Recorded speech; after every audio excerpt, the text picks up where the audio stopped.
Buenos días, tardes o noches, espero que se encuentren muy bien. Hoy les venimos a explicar un poco sobre el tema de derechos sucesorios, les explicaremos de dónde vienen, cuáles son sus orígenes, unos conceptos de derechos sucesorios, el concepto de legatario, el concepto de albacea. Espero que se encuentren bien y que esta explicación les sea de ayuda. Hola otra vez, yo les explicaré un poquito de dónde viene el derecho sucesorio. Como dato curioso, la base de nuestro derecho mexicano, la base del derecho de varios países, es el derecho romano. Y el derecho sucesorio en México tiene fundamentalmente su base en el derecho romano, ya que en esta época se crearon los conceptos básicos de herencia y sucesión. En el derecho romano existían ya dos tipos de sucesiones principales, que curiosamente les comentaba que son base para el derecho actual, era la intestamentaria y la testamentaria. En esta primera no había testamento y la ley se encargaba de repartir sus bienes a sus herederos. Y en la segunda, que era la testamentaria, ya era cuando el decujus dejaba por escrito cómo quería que se repartieran sus bienes. Estos conceptos fueron llevados a América Latina junto con la conquista y la colonización. Para esto se fueron mezclando con las costumbres y con el derecho canónico. En el México colonial se aplicaban las leyes de Castilla, que combinaban el derecho romano con las leyes de España. Posteriormente, con la independencia de México de 1821, se fueron creando códigos civiles que tenían un poco de la influencia del derecho español y del derecho francés en menor medida. Estos códigos establecieron reglas y procedimientos para la sucesión de bienes en México, adaptándose hacia las necesidades del pueblo y evolucionando así a lo que tenemos ahora. Bueno, eso fue un poco de la historia, muy resumido para que no se les haga muy aburrido o tedioso escucharla. El primer punto que está basado el testamento va hacia la responsabilidad de las sucesiones, las obligaciones hereditarias, que abarca tres puntos, que son el heredero, legario, que es el heredero, y el legatario. El heredero responde de una proporción al saber por el monto de este. El legatario heredero responde cuando toda herencia se dispone a los legados. El legatario responde solo de la carga impuesta. Otro punto es de los herederos. Eh, de vender su parte a Luica, del tanto a la disposición al nombrar albacea e interventor. Estado de la herencia, que es la vacante, yacente, apuesta, divisa y en divisa. Por otro punto tenemos la sucesión, que abarca del heredero, testamentaria, que es el legatario, y la sucesión intestamentaria o legítima va a abarcar de los herederos. La de la sucesión intestamentaria son derechos y cargas de un difunto que dispone a la persona hacia los herederos. La herencia legítima es cuando hay testamento o por el cual fue nulo o perdió su validez.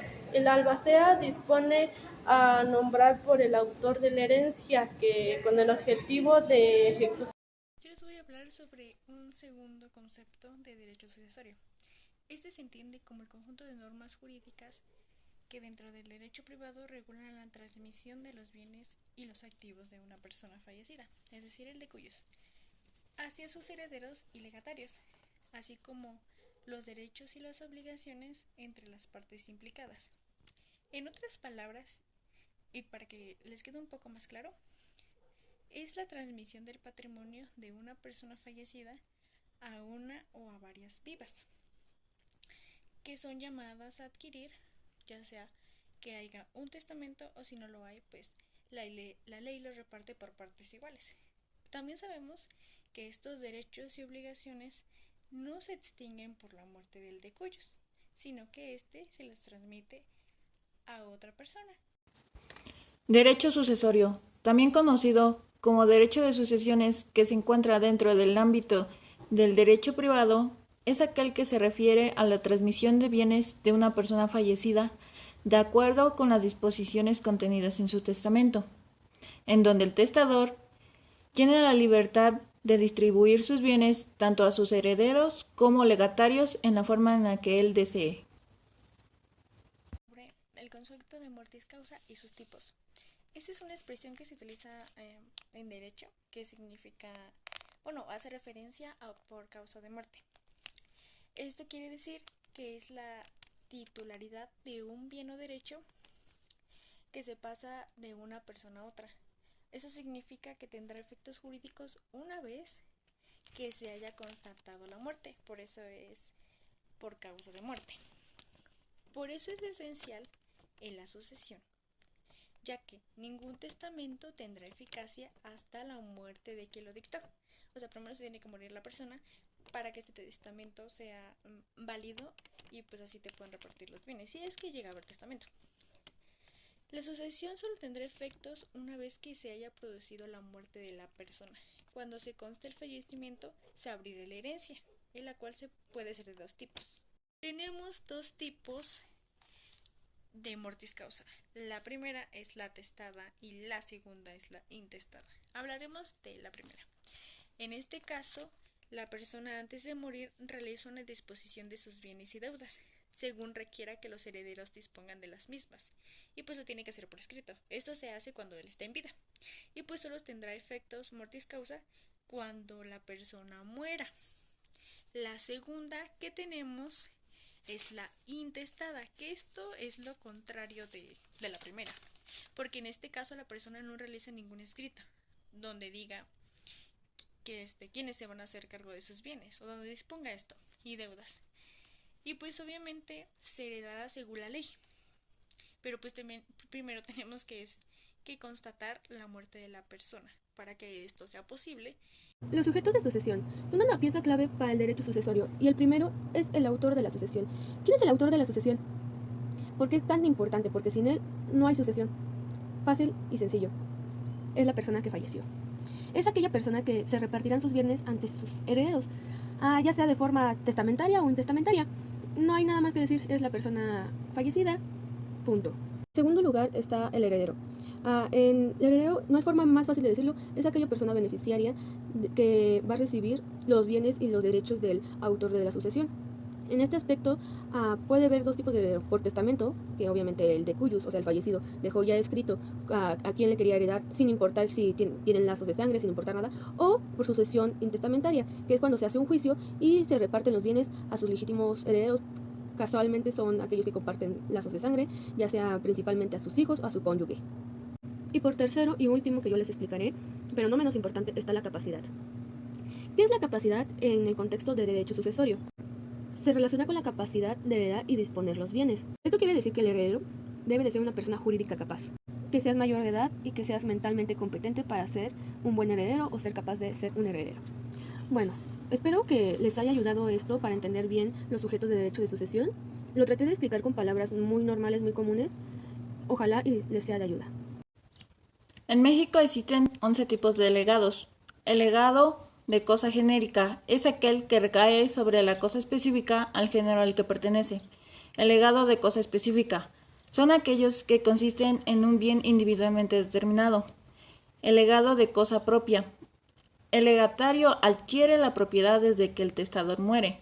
El legado de cosa ajena. Si el testador tenía conocimiento de la cosa, el heredero está obligado a entregársela al legatario.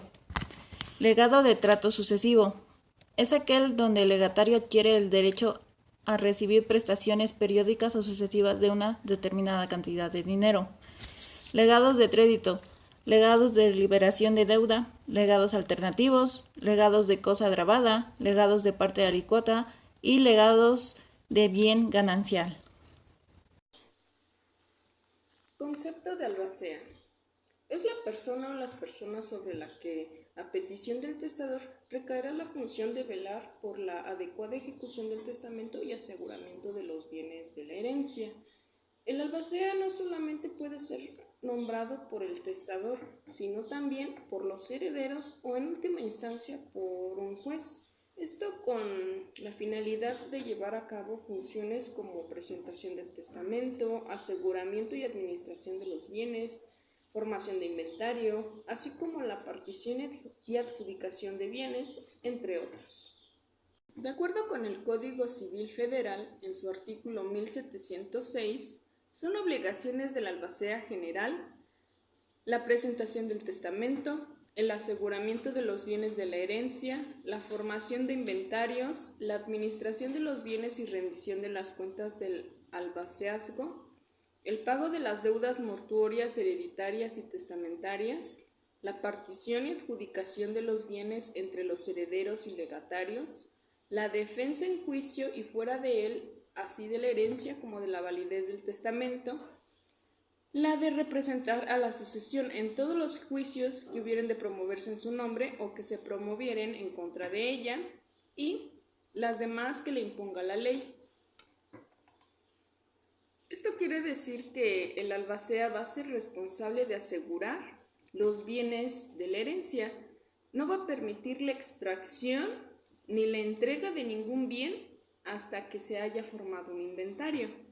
Además, el albacea también obtiene esa autorización de vender bienes de la herencia. Bueno, solamente si se los autoriza los herederos o en su defecto el juez, pero con el único fin de que vaya a cubrir algún pago urgente de cualquier deuda, pero esto tiene que ser con relación al fallecido.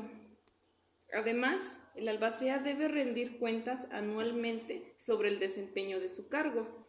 Este trámite debe de ser necesario para que pueda continuar ejerciendo ese cargo, y pues también se debe de llevar a cabo cuando se finalice por cualquier causa.